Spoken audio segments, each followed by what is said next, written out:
Bagya mugi kunjuk para sutresna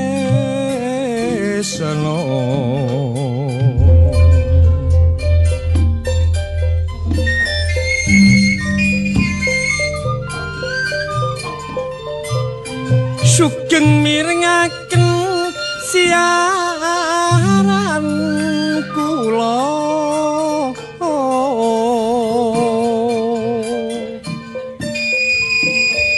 seni ludruk RRI Surabaya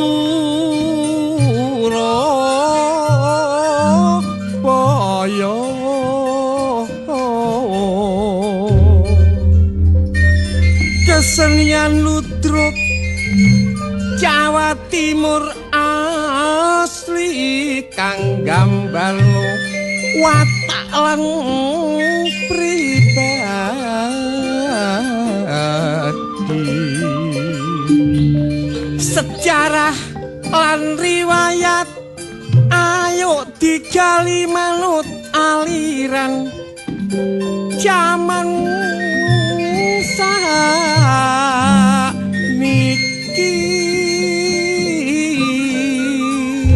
senajan ludruk mas yo melok berjuang liwat cerita kelawan kidungan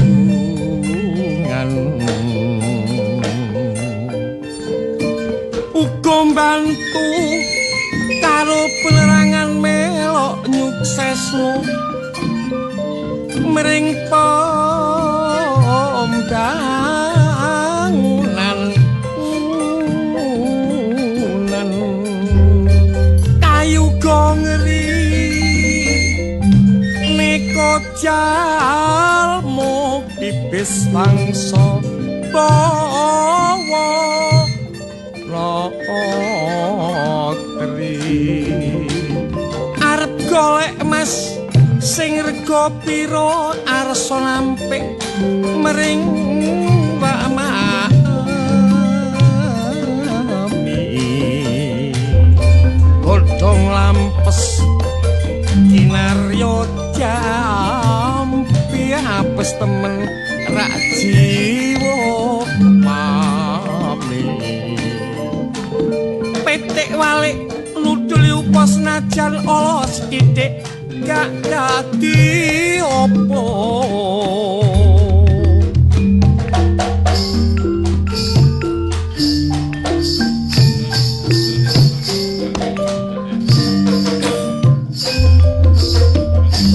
lalu lintas wis ketok teratur senajan dalan rame kendaraan simpang siur kabeh pengendara wis liwat jalur kecepetane uga diatur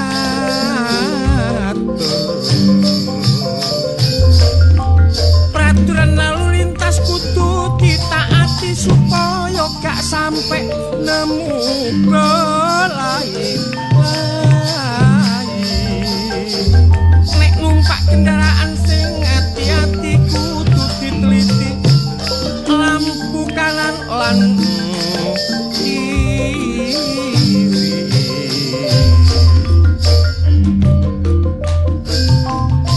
para pengendara kudu netepi peraturan ojo gawe ogal-ogalan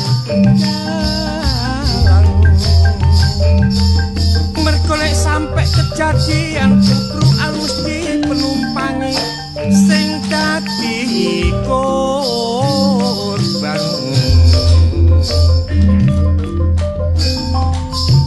mesti penumpangi cak sing dadi korban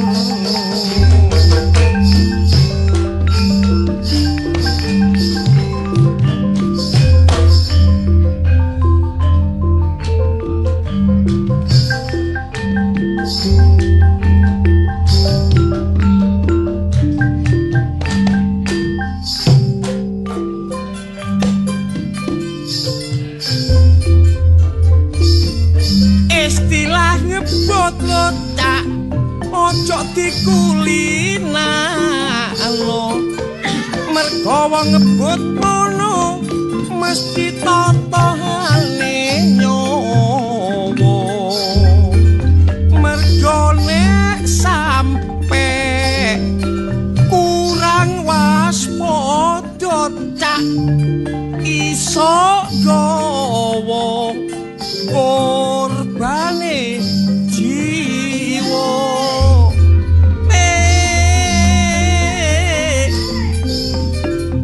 mon edine mandir nangis sayu mangke wong mon ejek mandirno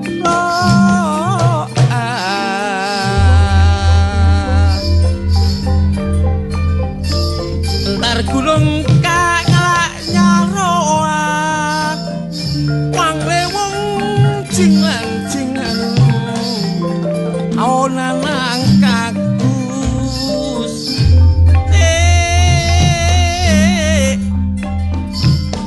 ate bingung mak tak karoan ye mangke wong jengan sangkuna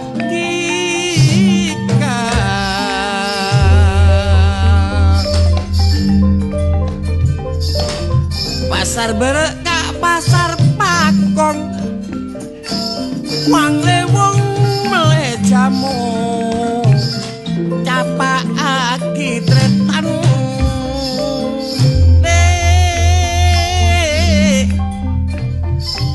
mun tandek matur slakong ye mangke wong mun etmu sapa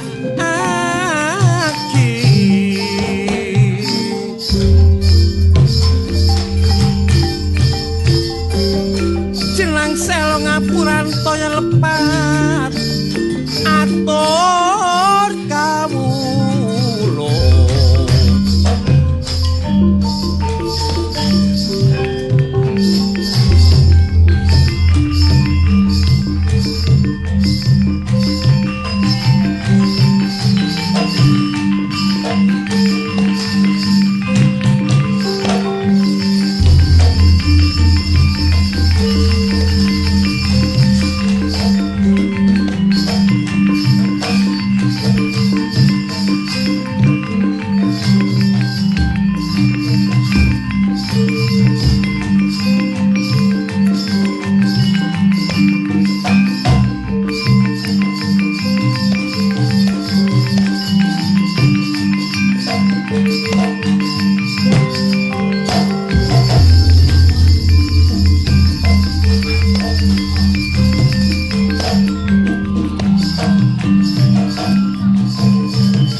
bareng tak pulut gak duwe buntut ana pangunen-unen sing gak kena diturut jareng wedok iku surga nunut neraka katut iku pangunen-unen sing kebacut-cut cak ayo cak jula-juli Surabaya Sengki cok lali lho. Mari ngene April wayah Kartini nggih dados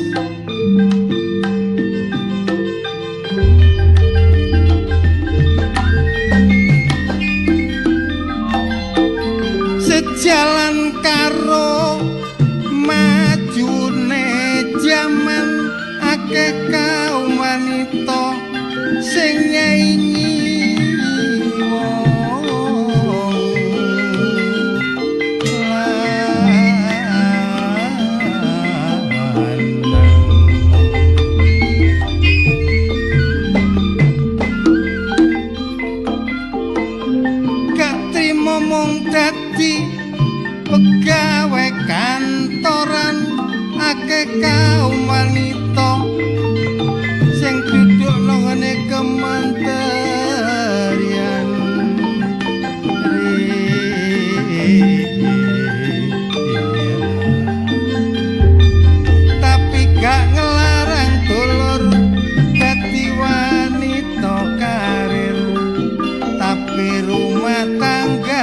kudu tetep dipikir ojo sak bendina kerjane mung mudhar mandir akhire rumah tanggane iso kocar kacir ana api dulur wanita melok nyambut gawe sing penting gak sampai lali karo kewajibane emansipasi wanita pancen wis jamane cuma ojo sampai nyimpang teko odrate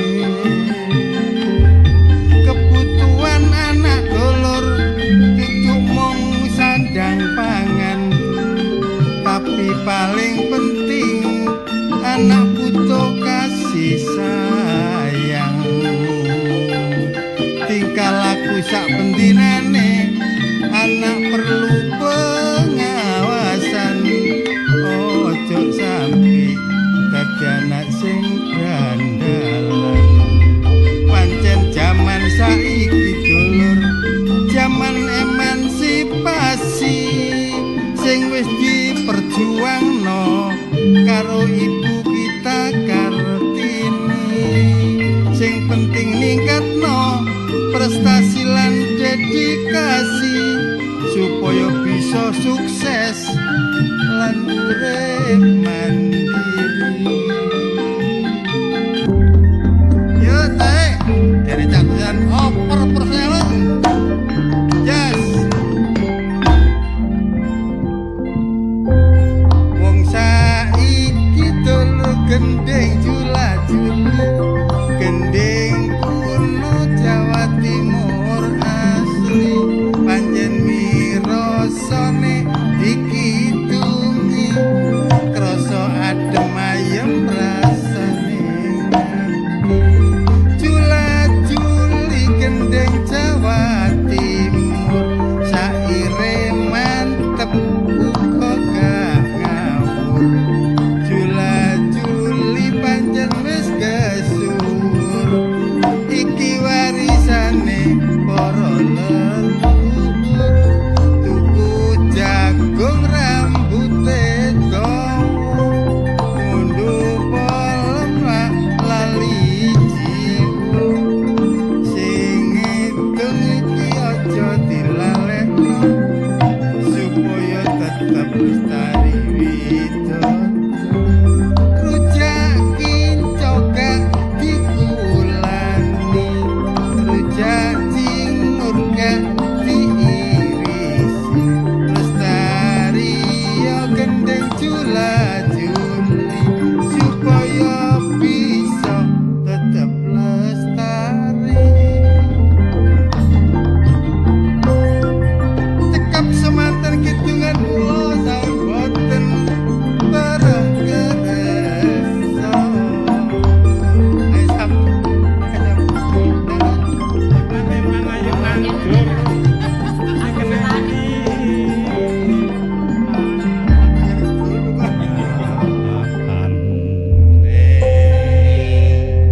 Sampean kating glundung apa meneh aku. Delok Doser ngrungokno kidungane Cak Pendik mau eling-eling rasa nasionalisme dan patriotisme nih awake dhewe. Mau kan apa mau kepahlawanan wong wedok emansipasi ya toh. emansipasi wanita Emansipasi Iku wanita. Dengan apa figur itu tak hubungno inget dengan ya ibu kita Kartini. Loh, iku ibumu. toh? wis ana ngono lho Ibu. Loh, kok bisa ana ya apa sih, Cak? Ibu kata Kartini.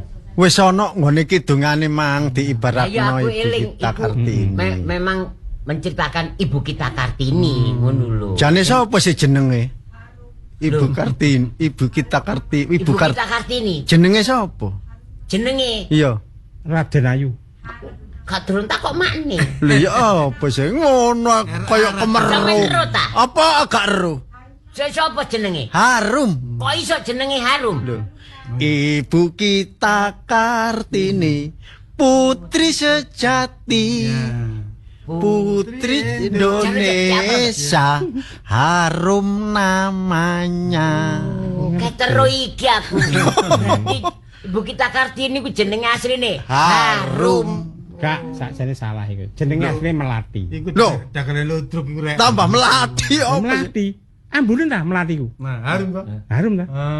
ala cari sapa mah yo gak melati. Iya. Ya parfum. Parfum ambune yo harum. Yang jelas Akeh wong wedok sing kebablasan arek jare. Loh, maksudnya kebablasan ya apa? Jadi ambe lelaki itu dibebaskan, silakan berkarir, ya. Iya. Silakan untuk menjadi kepala negara boleh, akeh. Ya, Ibu maksudnya- Megawati ya presiden tahu. Untuk berprestasi Iya. sama dengan laki-laki. Terus India biyen coba kok, Indira Gandhi. Iya. Wedok ya. Ono India Gandhi. sampun Cak. Kuanter salah. Ya yang jelas sih tahu lah ono Ngomong iku genah-genah sing penting keliru. Nah, Ngono lho. Apa salah? itu Mahatma Gandhi loh, jangan malah. Dudu antene. Makane aja aja ke susu-susu maksudku. Yo gak susu anjene lali. Lali ya. Yang jelas inti sarine iki Pak, emansipasi itu persamaan gender ya. Ya. Itu kita hargai bahwa wong itu juga bisa berkarya, beremansipasi. Buktinya bisa berprestasi sama dengan laki-laki. Orang mau cuma sobo pawon, apa dapur, kasur, sumur. Apa itu terjemahan Cak Pendi? Pangununan aja deh ya. Iya. Wong wedok iku Swarga nunut neraka katut. Lho lho lho. Nah, itu slogan-slogan lawas ya. Aku Lah, enggak. makanya enggak. Yo aja kaya ngono. dapur sumur, Kasur. Mm. Itu memang varisan feodal bahwa kita memang digitukan supaya emansipasi Kita nggak itu. maju. Oh, bukti nak cut nyadin. Loh, ya kan? Ya. Ketika menantang slogan Aceh, itu pahlawan Aceh. timbul teman toh nasionalisme patriotisme bahwa bangsa Indonesia sedang dijajah oleh Belanda. Yo. Nyatin gak gelem. Iku. Gak gelem dijajah. Ngono lho. Sajare sampean mang apa wong wedok iku Ora cuma dapur, sumur, kasur. kasur. Maksude Ya, maksudnya apa iki? nek dapur. Dapur iku ya apa? Ya apa? sama Masih ikon sekolah dhuwur-dhuwur, menikon garung yang Panggonamu ana nggone dapur. Oh. Lah nek sumur. Sumur. paling kan yo paling banter umbah-umbah. Oh. Nah nek Kasur. Ya gelem gak gelem ya. Turu nang kasur ngono ah. Kurang situ, Ternyata- kurang situ. Apa iku? Pupur. Oh iya. Kudu kan kudu brai. Iya. Tapi iku Cak, slogan-slogan itu membunuh karakter Betul. wanita Indonesia. Karena kejebak ngono tok ya. Iya, itu memang diciptakan oleh kolonial Belanda waktu itu supaya wong wedok iki ndak digar teman-teman. Tapi tujuannya memang membungkam suara-suara intelektual kaum perempuan. ngono. Iya, anu. Sampai Kartini gale sekolah, gale bergaul karo wong pinter-pinter anake tuan-tuan lo nduken gale. Oleh. Tapi karena TKT untuk mempersatukan bangsa Indonesia, nyolong-nyolong, Cak. Walaupun dengan sembunyi-sembunyi. Artinya nyolong yang berkonotasi baik ya. Sinau nyolong ning kono, beguru nang Kiai Iko. Itu jadi dulu itu apa ya, kreativitas untuk berprestasi itu dibelenggu. Betul. Tapi sekarang alhamdulillah banyak kaum wanita sing dadi lurah yo akeh, dadi camat yo akeh, Pilot, Bupati, ono. wali kota, gubernur, bupati yo akeh. Oh, ana sing tukang kredit ya akeh ya, manane dhuwit ya ono. Loh, ya. supir. Iya cah insap Lho, iku gandeng. tahu anu Cak. Apa? Perjalanan hidupnya atau pemikiran-pemikirannya Ibu kita Kartini itu dibukukan dalam satu buku yang fenomenal. Oh, Habis gelap. Terbitlah terang. Gandeng saiki zaman wis maju. Wong wedok gak gelem ketinggalan, tapi aku ya pesen aja sampai kebablasan apa jare sing diomongno Cak Pendik mang. Contone kaya bojoku iku lho. bojo sampean apa aja? Enak nggih contoh bojone Bablas dhewe. terus tak kan rime ta. Gak ngono nek biyen kan durung duwe penghasilan, durung oleh penghasilan. Saiki mari oleh Ya. job MBG. Bareng saiki wis oleh penghasilan, lali. Ngono lho. Kaya aku iki dikesampingkan. Waduh. Ya apa ngono? Karena gak Iki lah kita gak pribadi ngono. gitu. Ngono lho. Maksude Kira bikin. Nah, makanya komunikasi ku penting. Kan ngono. Mongso peno. Asine gak ngono, gak duwe pikiran ngono. Lho gak ngono nek biyen kan durung dipenghasilan kan jagakno apa jare wong lanang. Kan ngono. Dadi nganut. Apa-apa nganut. Aku nanggap bisa omongan sampean keliru. Sampean justru bangga punya Berbahagialah. istri yang punya kreativitas, punya skill, punya kemampuan, iso menghasilkan duit, iso bantu ekonomi keluarga. Contohnya Iku bojone perasaan sampean. bojone Cep iku kreatif. Lho yo opo? Celonane piro didol iku. Lho nang sak lemari kok. Bojoku malahan. Mah iki lho. Paling pinter golek duit akane. Lho Iya, iya. iki. Oh, bojoku. Lho hebat ta ning golek duit Cak. Mbok Kerja ning ndi? Kerja. Anu, nang kantor. Duit nang Usah. kaos kaki ku ro. Golek duit ya. Iku gak pinter nyambut gawe oleh duit, pinter golek duit. Oh, Jangan Sing kebaca ya gak mungkin, Cak. Iku bojo sampean gak golek duit, Cak. Nyanyi lho. Wingi kok oleh THR yo kan. Lah yo. Tak lebon ke jog. Yo, ero ae. Gak ngono bojo peno kok awas temen jenenge ambek duit. Roh. Lah iya. Makane wingi bojone Cak Pendi tuku nang apa aku kan dodol jajan ya. Duit tak delok kok penguk gawe nanti malam mari mlebu kaos kaki. Nek nggone jero kaos kaki jek rada lumayan rek. Jek umum. Sabuk iki lho dikai selerekan. Sabuk iku ana selerekan iki. Jeneng padha kreatif. Ngono lho jek ero. Cek nemen. Paling curiga ngene. Arek-arek iku cek ambek bojo masalah duit sampe ndelok kaos kaki, sabuk, nang kopian nang. Ngono ni sapi lho. Aku duit gak tau tak simpen nang ndi. Aku transparan wonge. Sebab akeh duitmu lah kon. Iya. Saking akeh duit. Kekno Kan kabeh. kok gak ono sing tak simpen kok. Ya rek. Iya, iku sekedar intermezzo kanca. Sing penting awak dhewe matur nuwun karo penggemar Ludruk RRI sing isih menghendaki Ludruk RRI ditanggap. Oh iya. Ya, Cak. Dadi iki info ono sedulur dimanapun berada sing kepengin nanggap Ludruk RRI Surabaya, aja lewat wong liya-liya. Iya. Teko ae langsung nang kantor RRI Surabaya, Ketemu? Jalan Pemuda 8290 Surabaya. Ketemu karo sapa, Cak? Ketemu ibu ketuae. Sapa? Ibu Purban dari SSN. SSN ya. SSN Sarjana Seni Nasional. Nasional Indonesia. Ya pokoknya teko ae nang. Ya. SNI. RRI Surabaya. Contone iki ono.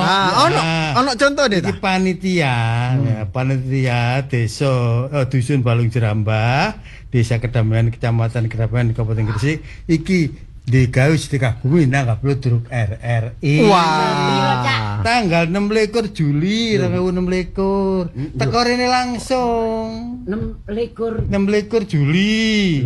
11 Juli. Yo, pun makan aku kok bingung, Cak. Mak diek ngono aku sap. Kayak ono maneh. Jangan rencana. Jadi iki Saking semangat. 11 Juli. Tanggal 11 Juli Iya. 2026. Kon terus entuk kawirine iki. Sapa, Cak? Lho, wingi ono ketua panitiae, ya, Ibu Kepala Dusun. Kasun. Ibu Siti Nur Aminah. Yo, petuk peno ya. Kemarin terus Pak Sekretaris Ibu Sophia Darmayanti. Pedok aku. Pedok ya, An. Malah takon aku. Apa ndi apa tanggapane? Bu, Ibu. Kayak 500. Lu alhamdulillah. Datar berarti wonge gak iso. Kayak panjir kedua teko Iya. maneh. Ketemu di kok. Tanggapane apa? Alhamdulillah Bu rame, Bu. Kayak 500. Ben pasti ku kan iki. Sing nomor 3 kan iki. Anggite titip. Iya terus bendarae Pak Nuryadi. Seksi keseniane Bapak Sudiono BPD, Bapak Taufik, Bapak Supranowo LKD. Seksi perlengkapane Bapak Suwono BPD, Bapak Riamin lan Bapak Irfan. Lah seksi keamanan rek iki ana Bapak Muso, Pak Mdio, Pak Sugianto, Pak Siryono dibantu Linmas Dusun Balung Jerambah, Kecamatan Damian, Kabupaten Gresik. 11 Juli. Takokno sito. Apa? Bagian adang sapa? Oh, Yuna. meneh. Yuna. Iya. Biasanya dagelan belah TV ya. Iya. Tapi aja lali semboyane. Ya. Sekali di udara tetap di udara. Ya. NKRI harga mati. Perumpat RRI Suara Budaya. Surabaya.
Sugeng dalu sugeng pepanggihan malih kalian giaran Ludruk RRI Surabaya lumantar perempat RRI Suara Budaya Surabaya.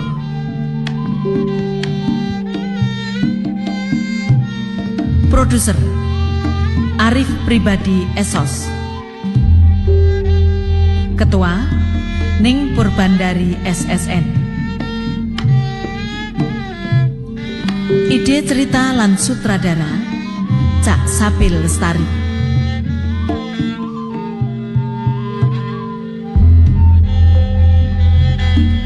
Dalu niki ndamel lampahan Kasih Ibu seri kalih tamat. Konco-konco ingkang nampi dapuan Bu Supinah dipun lampahaken ning Purbandari.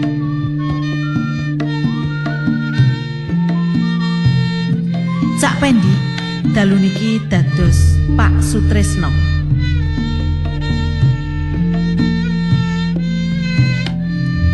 Bu Sutresno katindakaken dening Ning Ami Sanjaya. Cak Hengki Kusuma dalu niki dados Suwarno.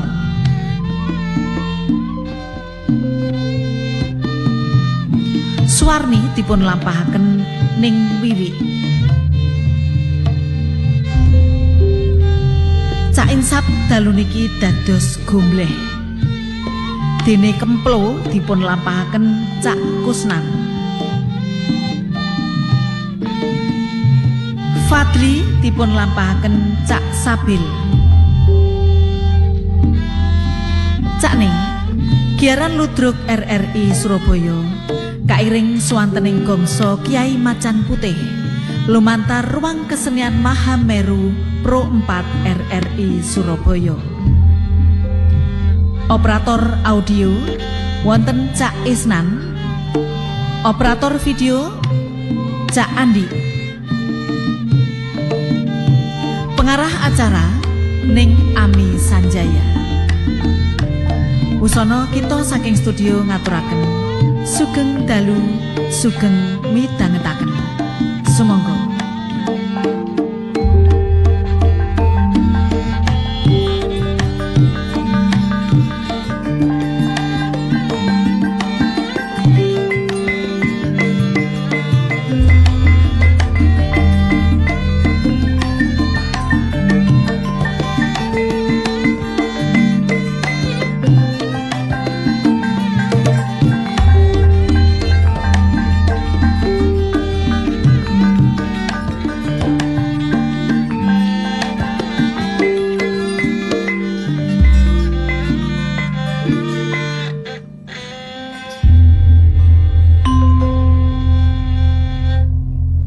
Iya Mas. Ayo cerita perkembangannya ya apa kok? Ya.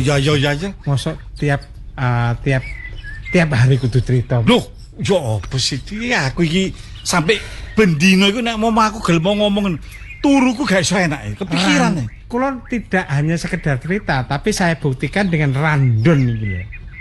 Gawe ngene Tapi Pak. perilaku pribadi jenengan sudah saya random, sudah saya treatment. Tidak boleh keluar saking random, saking treatment iki Mas. Ngono ya? Iya. Jadi aku kudu nek nang ndi kudu manut iki ya, Ya kertas iki iki. pedomane ya iki gak sembarangan. Iya. Masih Terus ngombe sak ngombe nang pundi-pundi. Ojo sembarangan ngombe. Iya. Dadi lek dia kan jenengan nang omah jus apa jus jeruk, Iya. jus alpukat. Oke kalau di rumah nggak apa-apa, tapi di luar rumah sampean kudu menyesuaikan nopo sing tak susun iki. Waduh kapanane mau jak ngene warung sing omong-omongan mbok wong akeh kok ngene. Masalah iku wedang model apa iki? Lah iki opo Loh. sampean iki? Ya. Aku sakjane ngelek iku betah-betah Ini kan tidak berjalan lama, artinya ini kita masih di posisi iki ya kudu bener nglakoni iki Mas, ngono lho. Tapi kalau dadi ya apa? Iya. Ya ono dhewe aturane Mas. Ngono ya. Engko ning pasar apa iku? Kararejo. Ngene. Sakjake aku semenjak sapa nang ndi-ndi aku kok duwe pemikiran ini. Ya apa lek kapan-kapan wong-wong ku dikelompokno nang omahku, iya. Dikelompokno nang omahku. Ya apa ya gawe acara apa ngono sing tepak ngono. Marang ngono. Gak oleh sembarangan ngono Mas, sampeyan kok gawe aturan dhewe. Kabeh kuwi tak mene tak perhitungkan ya apa untung rugine lek acara iku nang omah karo nang jopo. Kowe tambahan kesane lek gawe acara nang omah sampeyan gedhong sakmene nyatane golmi iku ketok lek sandiwara Mas ngono. Oh. Ono. Omah sampeyan kok ngene iki. Lek didelok wong terus tidak terkontrol roh omahe sampeyan kene diluk-diluk marane sapa kok sing tambah blaen. Ngono ya. Ngono lho kabeh iki wis ono treatmentnya ono randone ngono lho. Iya. Wis aku pokoke nurut ae lah, manut ae. Ya iya. Terus iki aku kate ngekeki souvenir menurut pendapatmu ya apa kira? Bentuk souvenir ya apa manfaat agak. Ya manfaat lah apa? Contoh. Baju-baju koko ngono misale ngono. Lah sing gak suka baju koko ya. Apa sarung ngono ya apa kira? Ada wis kuno masih wis jadul. Terus souvenir sing kok ini wis tinggalkan saiki. Lah kudune bermanfaat ya sembako wis. Oh. Sembako engko ditempleki amplop. Oh. Isine amplop ora ketang pira. Ngono ya. Fotone sampean nek perlu diselipno nang kono. Sampeyan sakjane ngerti tak gak sih? Anu apa iku kalimat pencitraan iku? Iya, paham. Ya paham. Terutama kalau neng pasar, engko ono kira-kira engko tak totone. Neng kono ono arek tak lungguhno neng kono, arek rada umbelen sepurane ya. Engko sampean gendong. Oh, mosok ngono barang. Ya apa sih bahwa sampean ini bener-bener merakyat, bener-bener peduli pada wong cilik. Terus gendong arek Ya iku. sekedar digendong ae. Wah iki namanya siapa? Jenenge sapa iki? Anak sapa iki? Wah anu ya itu kok nyopo ngono lho. Oh. Saya sementara ya ojo cici, ojo ewo, ojo ka apa iku? gak tega to ya apa sih kalimat iku ngono lho. Ngono ya. Iya, kabeh iku demi pencitraane nama ternyata Pak Suwarno ini benar-benar peduli pada masyarakat bawah. Pak Suwarno ini benar-benar memperhatikan nasibnya. Apik. Ngono. Iya. Nek umpama aku duwe ide gawe pengobatan massal ngono ya. Pengobatan massal. Iya. Gratis. Gak apa-apa lek iku gak apa-apa. Gak apa-apa ya. Iya, tapi bener-bener wong sing kena bener wong sing panen pengobatan enggak sekedar wong enggak sekedar iso-iso engko tak golekno lek ngono gak apa-apa. Lho lah ya iki. Monggo kula. Loh, Bu. Ibu kangen le.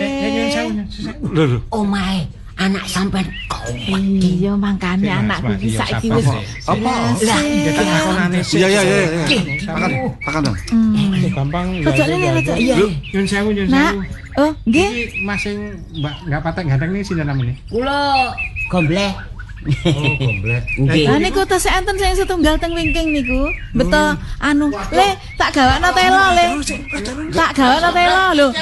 Ibu kok ditinggal? Mau sanggup Nyun sewu nggih. Nggih. Nyun sewu. Anu kula niki anu Mas. Nggih. Kula niki Ibuke. Ibu sinten? Pak Suwarno. Pak Suwarno nggih niki Oh, ibuke. nggih. Lah saking repote. Nggih wong tuane niki kangen kula Lah ngeteraken. niku anak kula malah mek delok-delok Nggih. lho le. Jadi irane Pak Suwarno niki enten aturane. Lho, Beda kali. ibuke niki kok diatur niku lho. Nggih masih ibuke, masih keluargane enten aturane Mas. Sawana sapa jenenge? Gombleh. Setunggal niku. Kula kemplo. Oh, Kemplo Ibu. Kula Supina. Ini ki ibuke Ibu Mas Suwarno. Ora kaya wong liya mawon sampean takoni ngono wah. Tapi ngenten nggih Pak Suwarno nggih enten unggah-ungguhe tata kramane ala griyane Pak Suwarno mriki. Bener jenengan orang tuanya, tapi kula yang bertanggung jawab terhadap keamanan dan napa-napa sing enten wonten mriki. Nggih kula niki Fadli. Heh, le, Si le, Padre. anakku. Ya. Dadi saiki urepe Wis awakmu Mas koyo ngomong sak ngene. cukup ya. Ya sepurane Bu ya, sepurane. Sampe rene mau aku uripku saiki wis ditata karo Fadli niki. Ya. Numpak apa Bang sampean? Aku mah ya ngebis. Nggih tur niku mau numpak bentor mriki. Pak bentor rene. Nggih, niku mau kejakul ngemet nublek niku mau. Iki lah, saya Mas sampean ngisi buku iki ya, kok lah buku iki buku. Kadek nopo? Kadek jaksen. niki undangan ta ya napa temen kaya ngisi. Mestine Bu, Ya mbok apa, nyater Le? mobil teko omahe Ibu rene, aku sing bayar lah apa sih? Lho, buat Masalah. napa niki mangkir kan perjalanan jauh numpak bis mabuk nek kesel. Niki mau badhe nginep mriki. Lho sik. Ya le ya aku ki kangen lho le karo awakmu le. Aku iki saiki dadi wong sing super sibuk. Gitu. Dayoku wong teko ndi wong pangkat-pangkat. Ngene. Wis, sampean tak kei nggon sing enak, ya apa sampean tak turuk nang hotel. Ya. Sik to le. Ngene le. Wis salah aku apa sing bayar? Neng hotel ki rak sing modele kamar sing sewa-sewa ngono ku to. Lho iya aku sing bayar wis aja kuwatir. Ngene le. Apa? Perlune ibu iki rene iki pengen sing tak petuk iki pengen petuk ambek awakmu. Wis petuk sih Bu. Tapi kan Iya, nggih tapi- kepengin ten omah sampean, mboten ten hotel. Le, Jangan nek sampai awakmu kae, Dek, repot, sik ya nak Fadli ya. Nek awakmu repot gak apa-apa tinggal-tinggalan tapi aku Nggih. tak Lho. ngene ngono lho le. Sak Bu. Iki mau teko omah ya sandalan ngene iki. Nggih. Iya to. Masa- Lah ibu duwene sandal lho le. Pedhot kula miteni. Lho, Mas, Bu, nek kepengin tuku sandal ceng model apa tak tukono. Wis ngono lho, aja ketinggal. Le. Aduh ya. ampun. Ngene lho le ya anakku Suwarno. Ibu ki wis ora kepengin duit sing akeh ngono ora kepengin. Loh.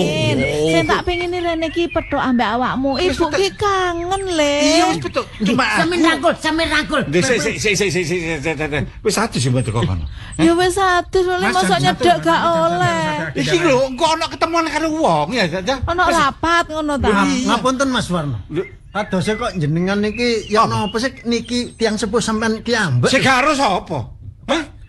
Ngendika sampean kok kados ngoten. Aku sampean? sibuk. Niki ibu sampe. Lho iya, ibuku tak kei nggon sing paling enak. Ngapunten. Mas Padli niki napa sampe Lho, asisten ngalah-ngalahaken kali ibu sampe. Lho sing ngatur agendane Mas Warno nika merga Mas Warno nggih pancen dibutuhkan oleh masyarakat. Nah, ngono lho. Dadi senajanipun menika busu pindah nika ibunipun tapi nggih sesuai jadwal ingkang sampun kula susun. Wis ngene. Lho. Amplop iki tampan ono. Sik to. Tampan ono. Lho, kok tak nganter sopirku. Sampe sapa iki? Bleh. Nggih. Oh, bleh. Napa? Iki dhuwit iki tampan ono. Aja terima. Kula mboten. Le, Suwarno. Anakku, Lah apa, Jep? nek ngono Lho, awakmu ora ngreken ibumu. lho tak reken tak kei dhuwit iki lho sampeyan iku. Aduh. Aku gak butuh duit, Le. Foto. Rasamu apa wis gak ono to, Ril? Rasa kangen ambek ibu ngono kok apa ya gak ono. Nek sampeyan ngene kono kok aku nek ana waktu ra yo tak parani sih, Bu. Sampeyan iki opo sih? Tapi aku pengen nang omah kene lho, Lho, Le. kene iki kok akeh dayo, Bu. Wis awak. Awakmu isin nek ibu teko terus Loh, dayo. gak usah kate ngomong. Sing penting aku anak kudu ngenakno wong tuwa. Ya, bleh, ya. Lho nek enakno ki ya ning omahmu dhewe. Wis Bu, aku gak ana waktu ya sepurane. Wis aku tak nguri gak apa-apa iki. Wis gak usah. Ya wis ngono. Ya wis Le, aku tak balik wis gak usah duite tinggal. Duite tinggal. Gak usah pamitan. Wah, masuk kita tambah kakek naturan. Pemainnya kok gak butuh duit ae.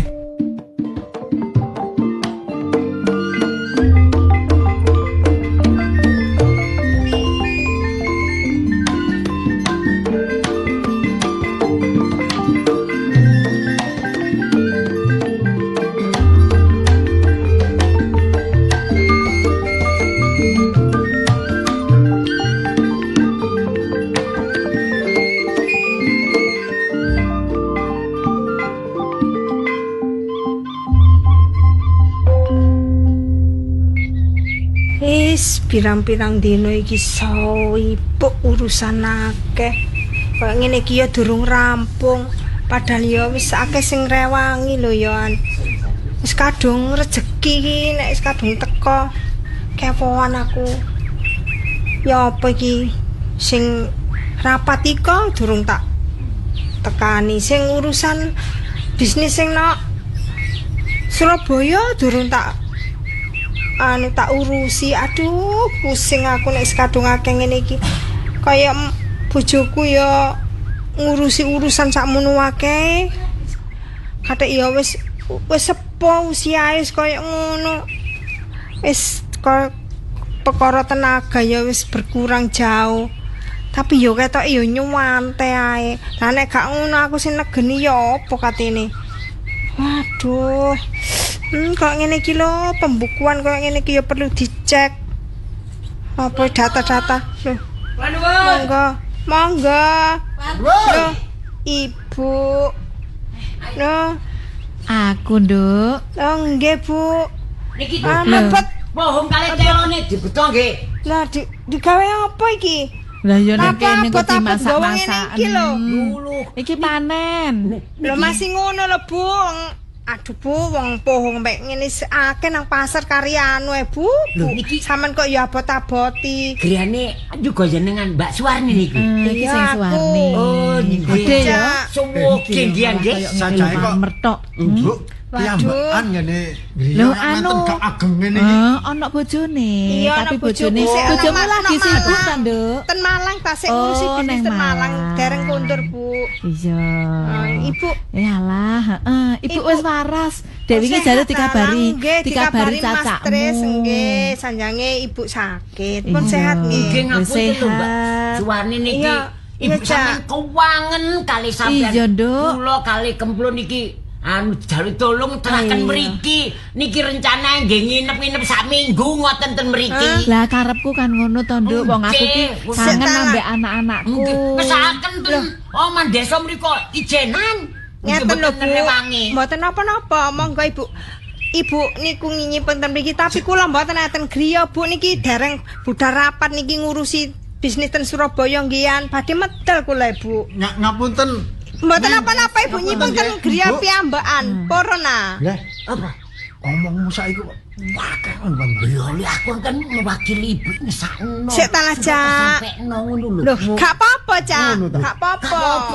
Aku kuwatir bae kliwat ae. Sik Tapi ta. ngene lho, Mboten Nduk. apa-apa Ibu nyipeng ten mriki tapi ngapunten Bu, kula tinggal. Kula soalnya urusane kuwata ten. Sik to, Nduk, Njopo, ngene ya. Bu, dereng Aku ku dereng ya- mantun Kok kira-kira tapi bengi mulih apa enggak? Nggih mboten ta, kula sekawan dinten iki ngurus katen. Patang dino Lah, gak nggih, mulih. rapat ten niku. Nang luar kota ngono Ten ta. Solo nggih, niku urusan bisnis Mas ten Solo niku mulai buka lho Bu. Terus ten Surabaya niki lho dereng kula urusi nggian Bu. Lah terus Lah Lah, mboten Nek. saged ketemu sampean wong Lah, kangen ngene kali lho, Nduk. anu sampean nih. Ibu Rene iki. Lah kados pundi Bu, yang kula nih urusan bisnis Ibu Rene ngeten iki nih. kangene karo awakmu Nduk. Pun dipending mawon nek Apa ngoten. sih, Oh, Sedih ya apa banget, sih Kak, Cak lho. sampean niku dipending-pending. Kangge nemoni kali ibu niki kangene nemen lho kali Iya, aku sampean. ngerti, Cak, ngerti, Mak. Ibu iku kangen aku. Aku ngerti, Mas aku Lah, ya ngoten kok padha. Cuma sampean tinggal, lho, ngoten. nek gak ditinggal ya apa iki bisnis iku nek mbraset titik ya mesti ae ojo lho. Waduh, ya nopo, Anu, Bu, niku, Bu? Cak. Nggak Ya ada wis Mas aku. Warno. Ya apa, Ya Tanduk? ngapunten lho, Bu. Mboten apa-apa Ibu nyipeng ten mriki, mboten apa enten-enten niku mbok-mbok niku enten napa bude-bude sing niku ngrencangi Maksudnya ibu tewang niku kula. ngeten lho Ning. Apa? Nggih, Butuhku ki ambek mboten awakmu. kok nginep ngono ngene lho. mriki terus sampean napa tinggal Sibuk dhewe. Nah ya apa lho, Purun ngoten Cak? mboten Iki maksud lho. ibu niki kepingin ketemu kali sampean Hmm. telung dina napa kalih dina. Ya wis sampean ae cacak loro iki sampean nggo kene mbek ibu nginep wis gak apa-apa sampean nyontol sampean urusi ibu. Aku urusan bisnis iki repot iki Ya apa, aku. Bleh, iki, Bleh? Gak iso ditinggal. Ngomong Bleh. Nggih, sampean usahaken mesaken ibuke ten griyane niku ijen angen-angen sing diangen-angen nggih anak-anake. Pun kepanggih iki nggih Mbok yo disempataken waktune nggih. Lah nek ngene iki putu-putuku nang ndi? Lho nggih padha-padha mboten mantuk, Bu. Sing kuliah Ngeten- iki ya sida ning Nggih, Yogya ta, ning ten luar Jogja, kota. lah luar kota. Lah sing setunggal niki nggih sing bajeng niku ten Malaysia lho, Bu.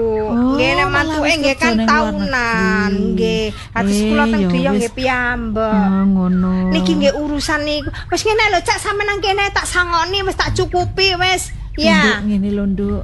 Ya wis lah apa ya nek awakmu repot ya nek ngene iki berarti ya ibu gak esok ngenteni awakmu wong sik petang dina lho. Nah, terus pundi Bu niki? Ya napa niki Bu?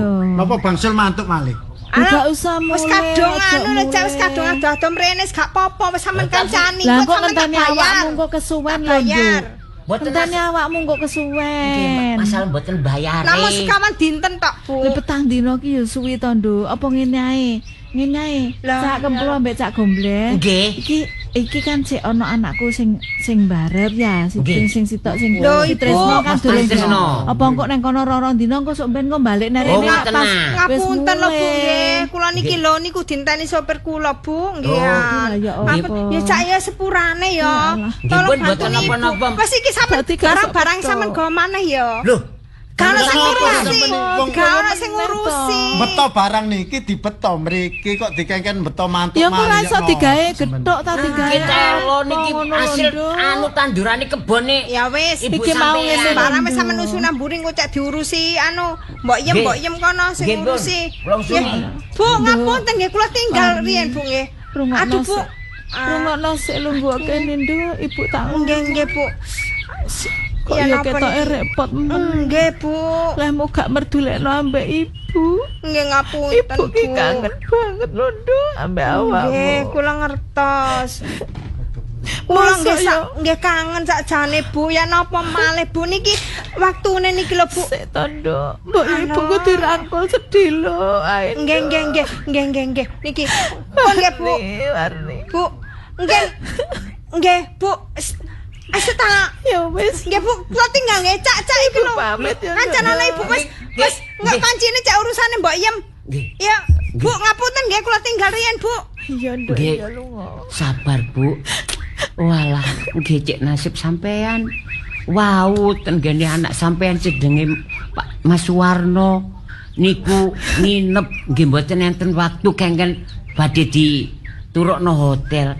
Lah sakniki oleh nginep ten omahe, tapi gak sok nemoni. Lah nggih niki dos pundi, Bu?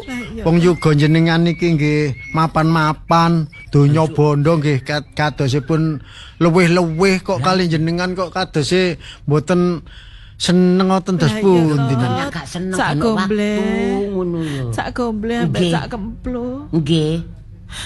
Buat repote kaya ngono anak-anakku. Lah nggih. Ganti gak ono wektu kanggo ngingok ibuke lho gak ono. Lah nggih niki ya napa, Bu? Pun sabar nggih sakniki Monggo biyen niku Nggih, nggih.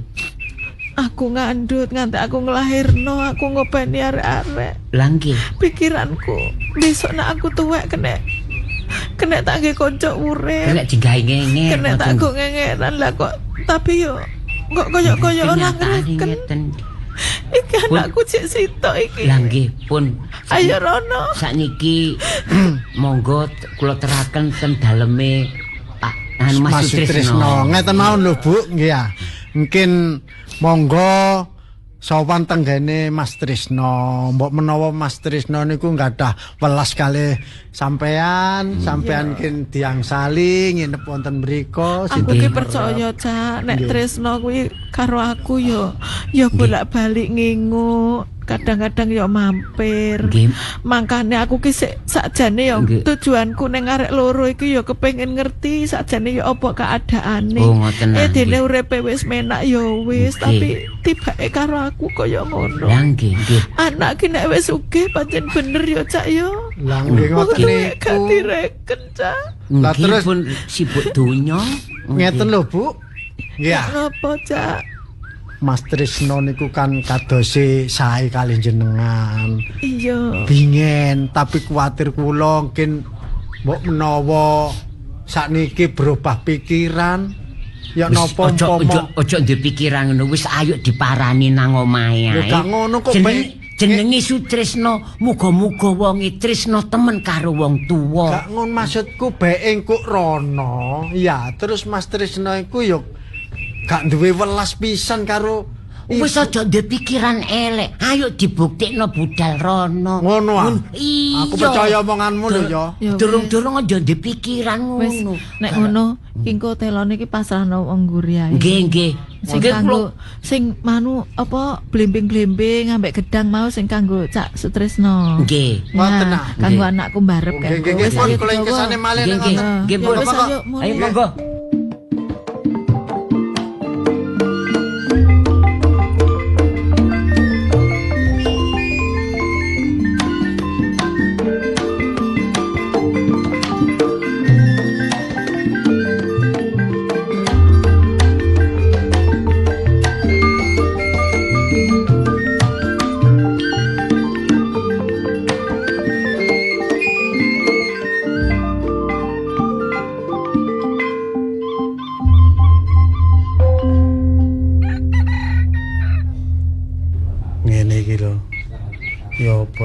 Nasib duwe dulur cukup wong atase nyambangi ibuke kaya mol sing dipikir opo.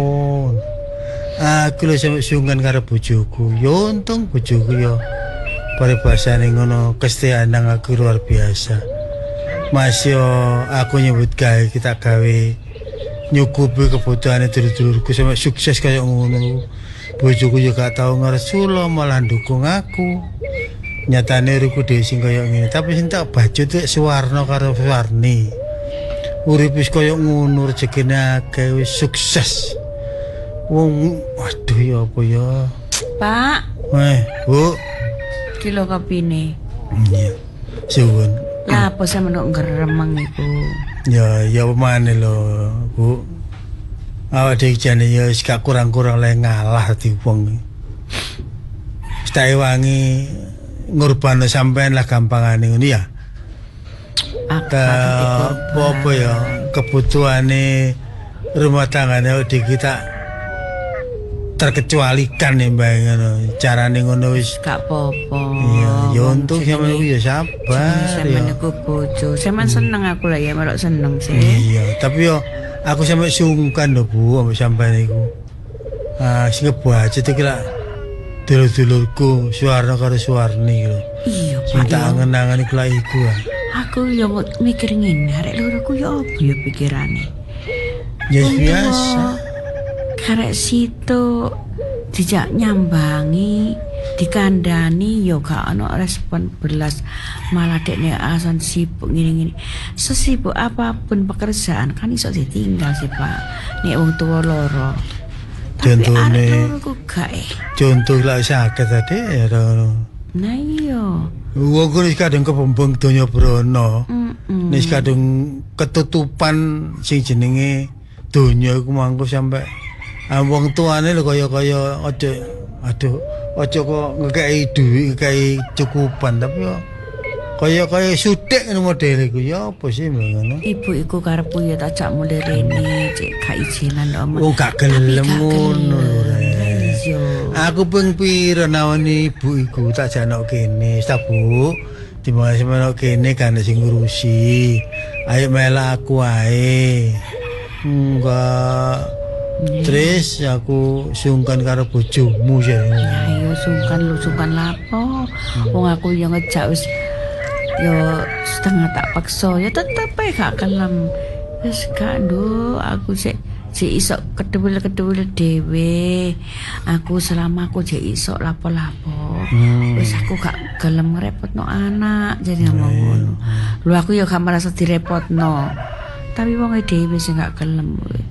Nek aku pribadi ini sebagai telur tua ya gak kepengin kok disembuli karo Suwarni gak kepengin cuma eling ngono ibu ngono lho eling ngono ibu sambangono arang-arang pratekno sakno ibu kira dene anak telu ya nah dijak kumpul karo awak dhewe gak gelem ya ayo ngene Maria kok Suwarni ku kan ya arek wedok arek wedok kudune sing ya udah gati lho wong anak wedok iku kudune gemati mbek wong tuwa kae dek niku koyo ya aku mau apa lho Bu dek kan ya wis ya oleh bojo cukup ya dek ya dimanja dek digunggung dewane dikutang dalange paribasane ngono donya bener dicukupi kebutuhane apa dicukupi cuma ya lho rek watase nyambangi pira suwene sih nanggone ibu ngene pira suwene sih kok iso ya wis Pak wis saya apa jenenge iku sakjane aku ya ana duit titik yang bangi rono ya saya ade sop maneh ning di baban arek-arek gak gelem karo ontone ade sing nyambangi rono ambek iki titipane anu iki lho kawan eling ya kon iki lho titipi warne iki lho kawan wisan ya iya tapi saiki wis anu wis meniae tak kayakne senengane ibu ya senengane kolok iya kok tak kayakne kolok iya ya wis ayo kan siap-siap kok jaringe kol teka ibu iya tapi meniae rono niku gak saiki iya siap-siap ngono wis kan ayo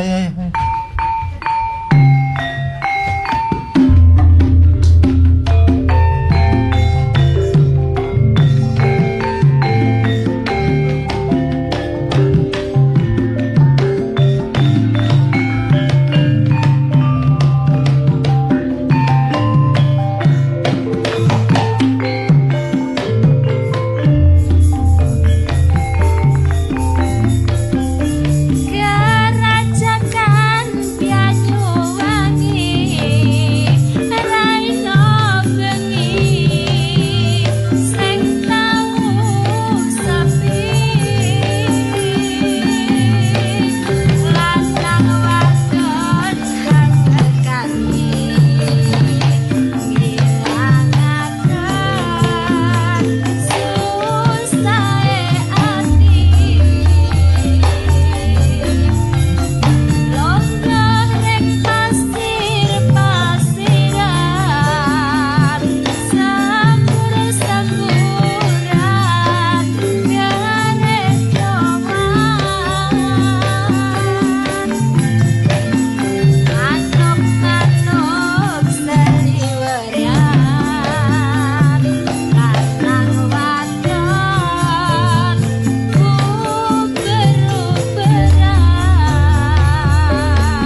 aku ngene iki sumpek, aku ngene iki sumpek. Aku gak melok duwe masalah tapi aku lebih bisa merasakan hatinya Bu Supina. Lah pokon guyang-guyu. Guyang-guyu apa? Lah kon nangis nelongso aku ndelok nasibe Bu Supina. Iso-iso Bu Supina tak kokop rabi dhewe. Cek nasibe gak sampai koyok ngono. Petake kok seneng ngono kon. Seneng guyang-guyu. Nangis aku nelongso. Supina. Kan gelem tak rambut gak sampai koyok ngono. Bleh. Apa nek menghayal iku aja nemen-nemen. Aku gak menghayal. Iki keinginan ketulusan hatiku. Kon niku ngene lho kon tak kandhani. Wong urip iku. Iya. Aja nemen-nemen olehmu mikir karo wong liya. Ngerti aku. Sapa Bu Supina iku? Yo, sapa Bu? Ya Rondo. Oh, dadi kon rewangi nangis nelongso kepingin apa bahagiakno Bu Supina iku mung betheke awakmu iki kepingin urip bebarengan karo Bu Supina. Ya sak mestine. Lah timbangane Bu Supina wis rondo, terus marino anake iku sing jenenge Suwarno ambek Suwarni gak iso apa perhatian, gak iso bentuk kasih sayang. Heeh. Kon lak ngerti sih. Wong awak dhewe wis melok ngeterno. Ya. Nang omahe sapa? Mas Warno. Heeh. Nang ning Suwarni. Buktine anake loro soge-soge iku ketoke gak ono sing seneng banget. Lah mangkane justru iku aku ngesakno kepingin tak tolong, tak kokop, tak rabi dhewe, tak bahagiakno, tak suwargakno. Lho, lah nek ngono awakmu padha mbarek golek musuh. Maksude? Ya golek musuh ta awakmu iku. Lah apa? Aku golek bojo kok golek musuh. Lho, kon golek bojo ya golek bojo tapi ojo karo Bu Supina, ngono lho. Lho kok iku hakku urusanku. Lho, kok hakku urusanku? Kon gak ngerti ta? Apa? Selama iki sing terpendam di dalam hatiku gak ono siji loro ya Bu Supina. Tibake awakmu ya naksir. Tibake awakmu ya seneng karo Bu Supina, ngono ta? Sajan aku ya gak mentolo ndelok Bu Supina iku, bleh. Nelongso repku aku ya. Ngrasakno Bu Supina ngalor ngidul. Uripe pondok dodol mentok telu. Lho, kan ngerabi Bu Supina. Kono jok oket-oket masih mentok iku mentokku dhewe lho. Oh, mentok nyolong. Lho, Buripa ngono kok kombong ngono. Nyolong iki lho. Wong cerita dhewe nemu kecil. Agak.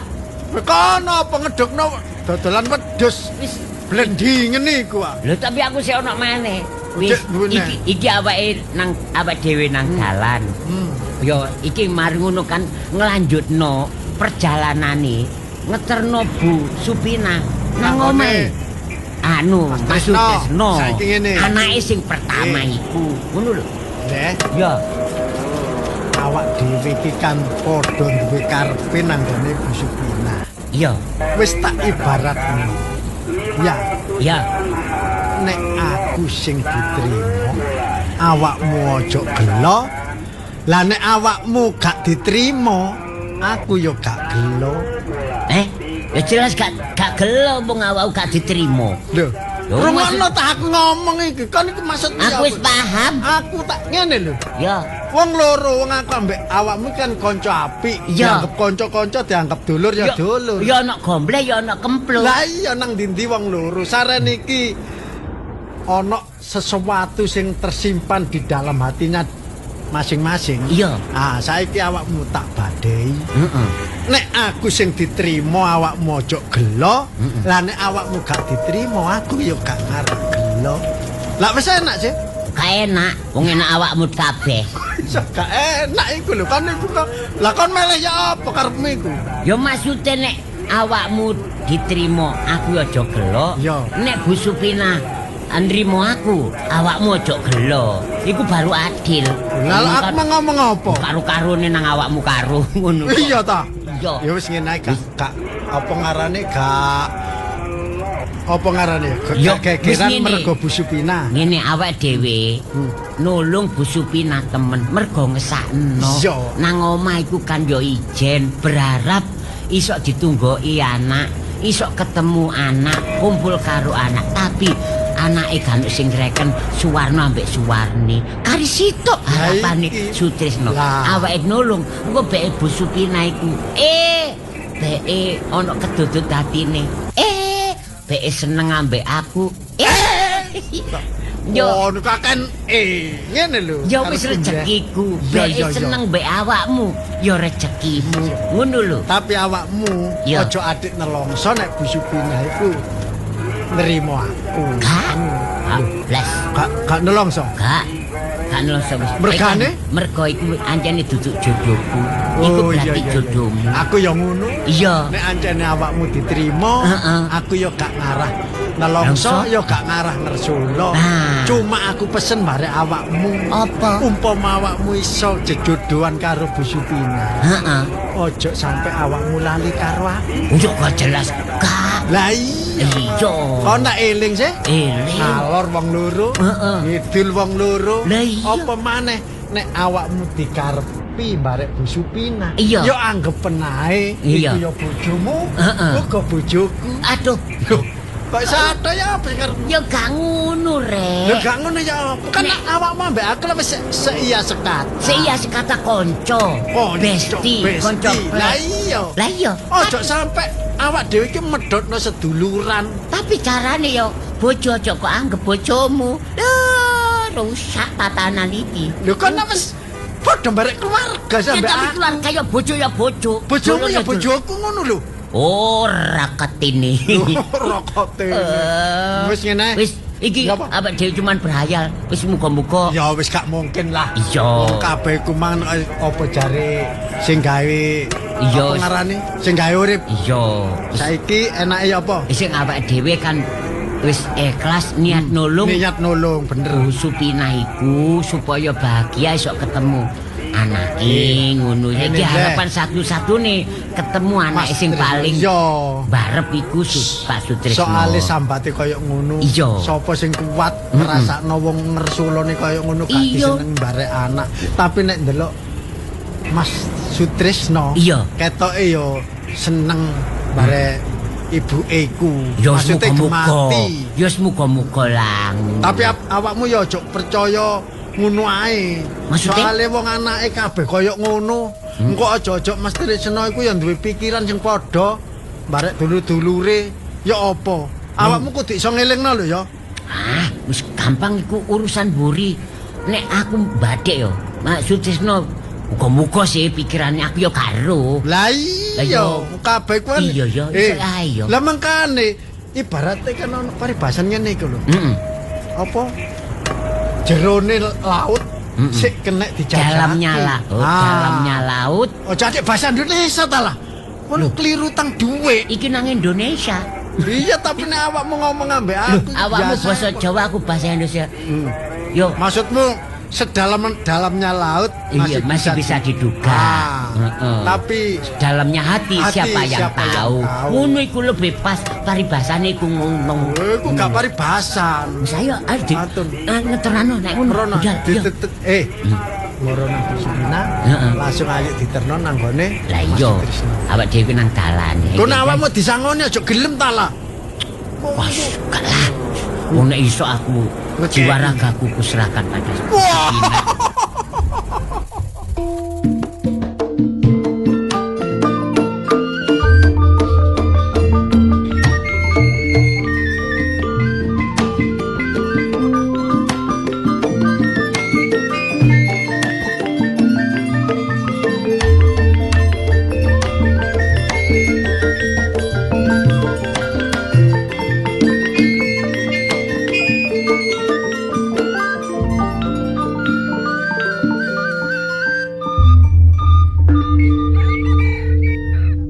Wis siap temen ta?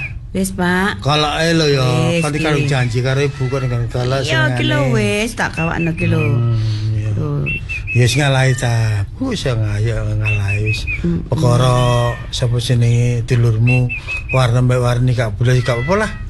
Gak apa-apa, Mak. Aku wis nyelingno balak-balik dene arek gak ana wektu kanggo ibu menelak gedun arek.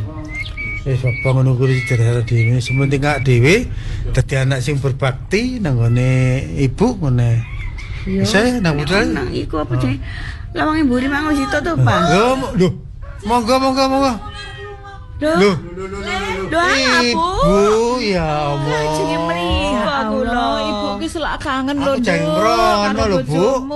Selak kangen aku ki. Kula nggih jenenge Waduh, iki ambek bojoku ya kangen. kolok. Loh, tak lon-loni budal isuk ke omah ki mau le, cek gak kepancal gak Untuk gak simpangan dalan iki mau. Iya. Wis ngono lah matur nuwun. Dimam lho kene iki anu blimbenge panen. Repot-repot Ibu, repot taput kok. Labu ning Tegalan Mburi iki panen kabeh. Ayo, Cak, sampean dekek mburi. Salep pundi? Kak ndi, Nduk? Ambek iki ta? Wah, ning ngono kolok ku mau wis dekek mejoku naik Iya, kene. Iya, tak kono. Sapa jenenge? Iki mau. Iku mangkon. Kumplo. Heeh, sakjane ambek sing koncone pisan Cak Gomblek, tapi gak sida budal, anake loro. Ya sepurane lho Bu, sepurane aku arang mrono.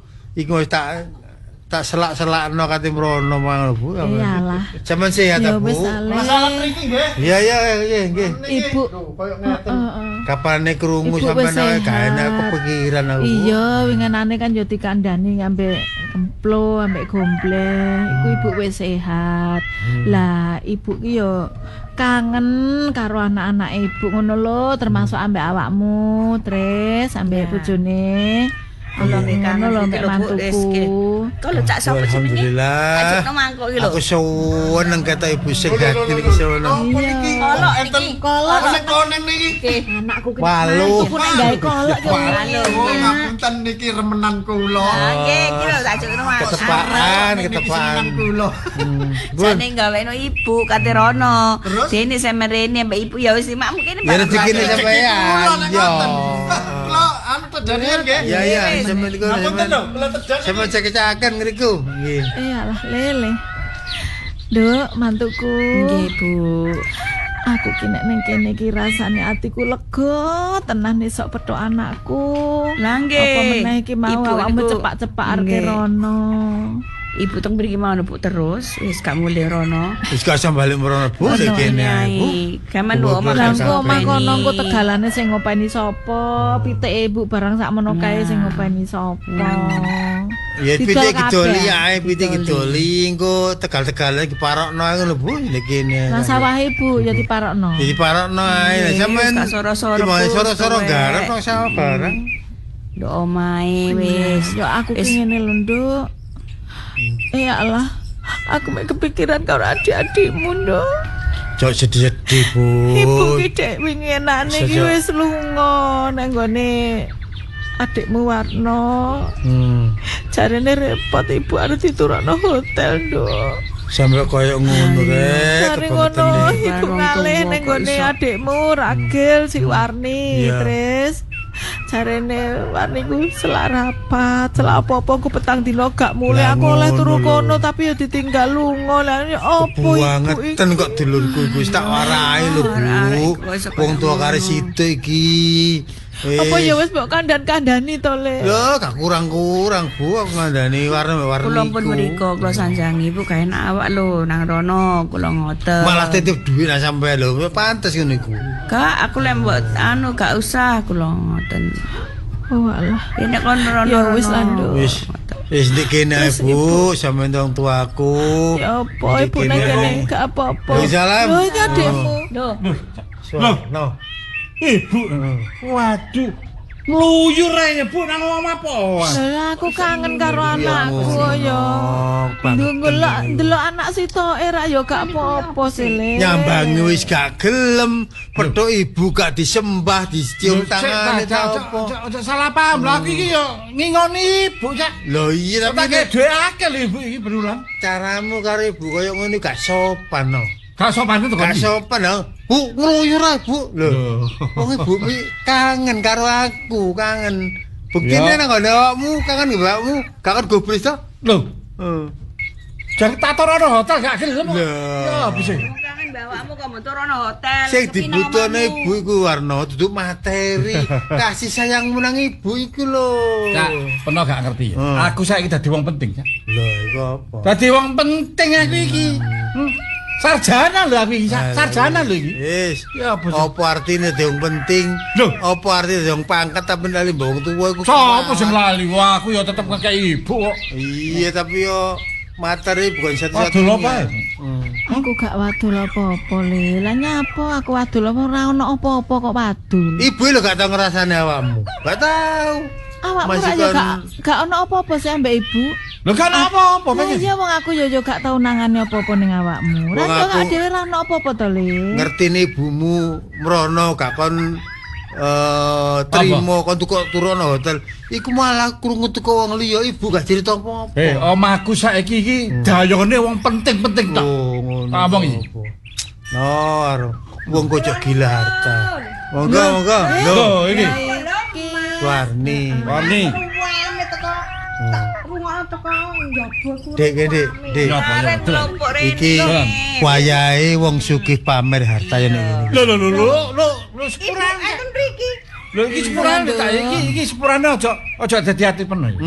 Sampe nyono ya ini urip penuh ya koyo ngene tok ae ngono lho. Mas. Sampe nek butuh modal tak modali. Sesuk banget, Mas. Memang aku gak ngerti. Caca iki istri mung ngene ae, Dik. Gelange iki lho gelange adik. Wis gak kemiriken, gak iri, gak kepengin. Mas gak kepengin dadi wong sibuk. Gak kepengin dadi wong sing terkenal. Wis ya gak ngono Mbak Yu ya anjen nasibe Mas ae. Jaluk kok kene iki ayem. Caca iki masih gak duwe ngene, sik kepengin ibu tak jakno kowe iki kepengin. Tak jare barang mbek aku lho sik kepengin. Nek ngono ngene, omah sampe tak bangun ae. Wis gak usah. Ya apa kon. Oh, make biyen kok ngene ae, Cak. Pancen duwene iki ati apa maneh. Lho lah ya aku iki mumpung wis kedulungan donya iki. Bu, tak seru sampean, Bu. Ana sampean iki ya, Bu. Kabeh anakku. Napa? Melumpuk kok perlune mengeyel-eyelan Lho gak bondo donya. Kaya no Mas, omahe Mas iku Mas Tres iku ayo dibangun cak ibu manggon mbek Mas Tres gak kepengin kon bangunno. Masih omahku ngene wis bebanno. Ibu tak jano kene ya kerasan wis. Mas aku ya kepengin perhatekno ibu. Yuk, sepurane ya. Nek adik Penowarno iki kok dadi wong penting terus delok masih koyo ngene iki terus apa sih? Iya lah isin sih Mas. Alah, isin ta lah. Ya Mas yo. Gari sini-sinan.